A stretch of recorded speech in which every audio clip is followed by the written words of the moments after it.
तो ये पॉलिटिकल कोई एक्टिविटी नहीं थी, सिर्फ और सिर्फ पार्टी की रियायत थी। न हमारे कोई पॉलिटिक्स डिस्कस हुए, न हमारा एजेंडा था। पाकिस्तान तहरीक इंसाफ के एक वफद ने अपने रवायती मौकफ के बिल्कुल बरखिलाफ लचक का मुजाहिरा करते हुए जमीयत उलमा इस्लाम फे के सरबरा मौलाना फजलुर रहमान से इनकी रिहाइश गाह पर जाकर मुलाकात की। दोनों जमातों के रहनुमाओं ने इस मुलाकात को गैर सियासी वाक़या करार देते हुए कहा कि कौमी असम्बली के साबिक स्पीकर असद कैसर की क़यादत में PTI का वफद सिर्फ मौलाना फजलुर रहमान से इनकी सास की वफात पर ताज़ियत के इजहार के लिए आया था, जबकि सियासी तज्ज़ियाकार और माहिरीन दोनों जमातों के दरमियान माजी में शदीद सियासी तलखी के पस मंजर में इस मुलाकात को एक अहम पेशरफ्त करार दे रहे हैं। मौलाना फजलुर रहमान और PTI के चेयरमैन इमरान खान दोनों ही शदीद सियासी हरीफ के तौर पर जाने जाते हैं। इन दोनों जमातों के अरकान ही नहीं बल्कि इनके सरबराहों को भी एक दूसरे पर जाती हमले करते देखा गया है। ज़राए के मुताबिक ताज़ियती मुलाकात 1 घंटे से ज़ायद वक्त तक जारी रही और PTI वफद के अरकान ने मौलाना फजलुर रहमान की इमामत में नमाज मगरिब भी अदा की।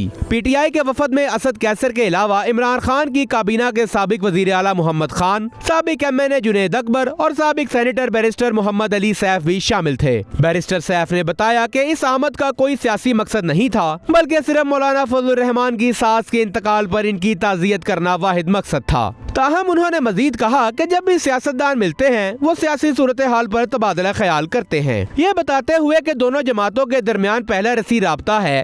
तो ये पॉलिटिकल कोई एक्टिविटी नहीं थी, सिर्फ और सिर्फ पार्टी की रियायत थी। न हमारे कोई पॉलिटिक्स डिस्कस हुए, न हमारा एजेंडा था। उन्होंने कहा कि JUI फे के सरबरा पहले ही ऐलान कर चुके हैं कि PTI के चेयरमैन इमरान खान के साथ जो सलूक किया जा रहा है वो नामुनासिब है, और उन्होंने इस बयान पर मौलाना फजलुर रहमान का शुक्रिया भी अदा किया। उन्होंने कहा कि दोनों फरीकों ने इस बात पर इत्तफाक किया कि मुल्क में इंतखाबात वक्त पर और आज़ादाना, मुनसिफाना और शफाफ तरीके से होने चाहिए। तमाम सियासी जमातों को लेवल प्लेइंग फील्ड होनी चाहिए। उन्होंने कहा कि मुलाकात के दौरान गैर रजिस्टर्ड अफगान महाजरीन को मुल्क से निकालने का मामला भी ज़ेर बहस आया। बैरिस्टर सैफ ने मुस्तकबिल में दोनों जमातों के दरमियान मजीद मुलाकातों के इम्कान को मुस्तरद नहीं किया। एक सवाल के जवाब में उन्होंने कहा कि उन्होंने JUI फे के सरबराह की रिहाइश गाह का दौरा PTI कोर कमेटी के हालिया इजलास में किए गए फैसले के मुताबिक किया। उन्होंने मजीद कहा था कि वफद ने ये दौरा PTI के चेयरमैन इमरान खान की बाज़ाब्ता मंजूरी से किया, जो इस वक्त अडयाला जेल रावलपिंडी में कैद हैं।